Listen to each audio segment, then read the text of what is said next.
වනේ ගිජිදාය දුටුවොත් වනසාය. ලිදේ පනිදාය වැටුනොත් ඌකාය. අතකින් කර වැලකි අතකින් දඬු බෑය. මරණ තුනක් ඇති මිනිහෙක් පැණිකෑය. මේක ජනවහරේන කවියක්. මේකේ හරිම වැදගත් මරණ තුනක් ඇති මිනිහෙක් පැණිකෑය කියන. මේක කොහොමද අපිට බිස්නස් වලට පාවිච්චි කරන්න පුළුවන්? මේකේ නිකන් සාමාන්‍ය මිනිස්සු හිතන්නේ මාර ප්‍රශ්න තියෙද්දි ආතල් එකේ ඉන්නවා කියලා. හැබැයි එහෙම ප්‍රශ්න තියෙද්දි ආතල් එකේ ඉන්න සෑහෙන්න ලොකු හැකියාවක් තියෙනවා. ගොඩක් අයට ඇත්තටම බිස්නස් දිනන්න බැරි. මරණ තුනක් තියෙද්දි පැණි කන්න බැරි හින්දා තමයි ඇත්තටම ඒ මිනිස්සු රිස්ක් ගන්නෙත් නැහැ. ඒතර අපි දන්නවා ඇත්තටම ජීවිතේ අඩියක් උඩට යන්න නම් අපිට රිස්ක් එකක් ගන්න. හැබැයි ඒව එද්දි කූල් හෙඩ් එකක් වාට තියාගන්න පුළුවන්.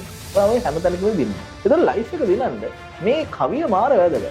මරණ තුනක් ඇති මිනිහෙක් පැණිකෑය. ඒ කියන්නේ අර පට්ට ප්‍රෙෂර් එකක් තියෙද්දි ඔබ හරියටම කූල් තියාගෙන ඉදිරියට යන්නේ.